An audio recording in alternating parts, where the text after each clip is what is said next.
Rocio wants to be the next Multnomah County Commissioner. She's a former policy director for then Commissioner Jessica Vega Peterson.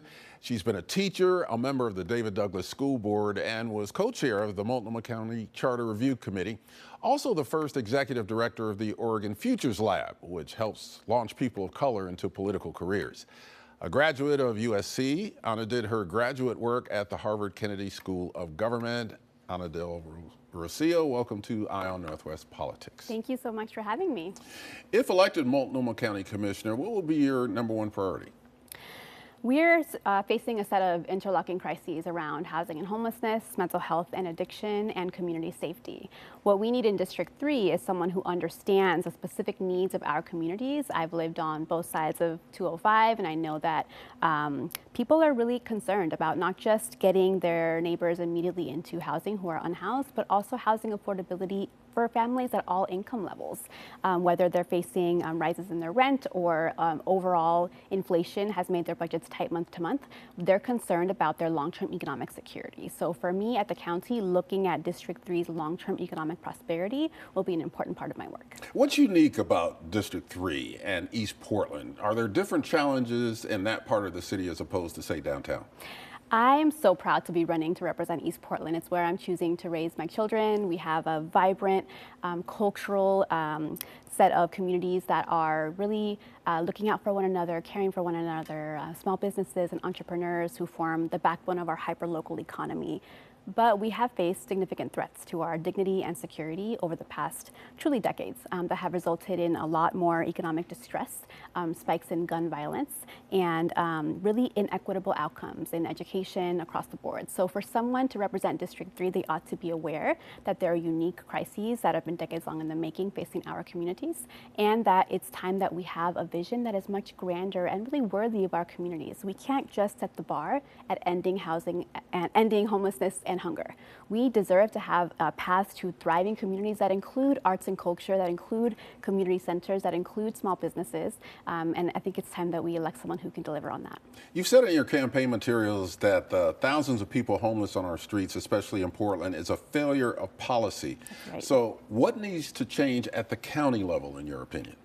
The county is the local public health authority and also operates the joint office with the city of Portland. So we have two very significant opportunities right now under the new chair's leadership to set that joint office in the direction of immediately taking action to house people who are unsheltered, while also building permanent supportive housing and building our housing supply.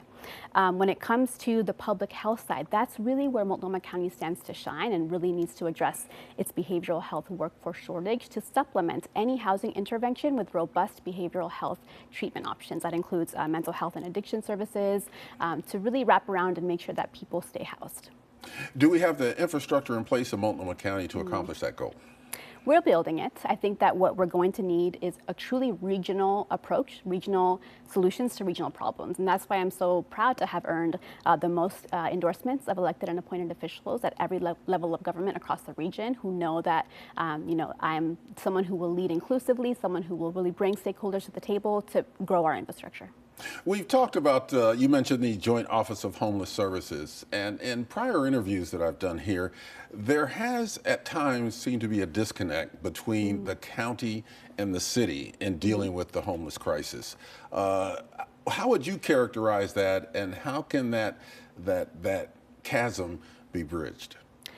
I think a great deal has been said about that city-county relationship through that office specifically, including that in the past months since Chair Vega Peterson's been sworn in, that relationships are improving, and relationships, positive, productive working relationships, of course, will undergird any effective collaboration. With that office, I believe that what we're going to need is clear direction on roles and responsibilities, divisions of labor plans, scopes of authority, timelines, clear metrics. I believe that we're going to get that from the new leadership at the chair's office, and I also believe that with the incoming change to the structure of Portland City Council, we'll have more opportunities to bring more input to that joint leadership in that office. But it will involve improving relationships. Now, the city is doing safe rest villages now. There's another one that's being established in North Portland right now. Not your district, but it just talks about the scope of what's happening there. What is the county's role in providing any support services for the city's safe rest villages? The county has a crucial role to play, again, when it comes to supplementing that intervention with mental health and addiction support services. What we understand from the science is that mental illness and addiction are chronic health conditions. We have been facing this crisis in this region for a long time, preceding even the housing and homelessness crisis. So we have a responsibility to address the underlying conditions and causes that may be contributing to housing instability. We need to make sure we're hiring enough people, diversifying the workforce, paying them a living wage, addressing vicarious trauma on the job, to make sure that those villages are healthy and stable and are not causing more problems.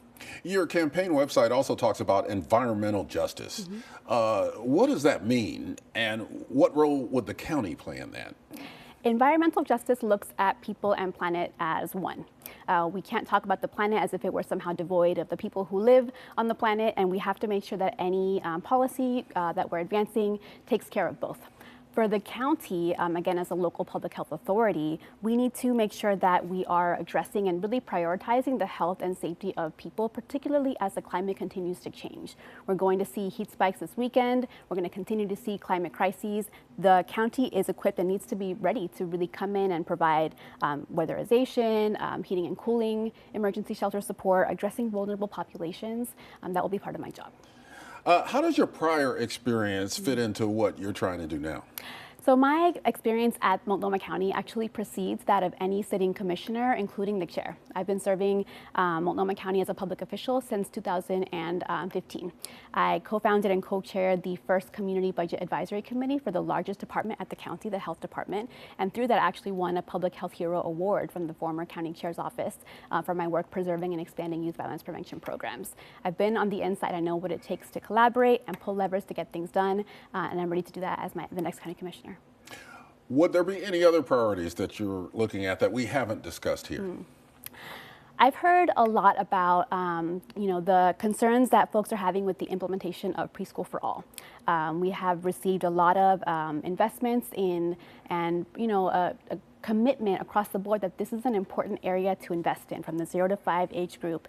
And we have a new initiative that is considered a model across the country here in Multnomah County. We can't afford to have that be anything less than successful. And for Multnomah County District 3 especially, when so many families are more childcare burdened than rent or mortgage burdened, it is incumbent on leadership at the county to make sure that program is successful, that we're hiring providers, that we're meeting our target student service population requirements, and that we're really delivering high quality, affordable education.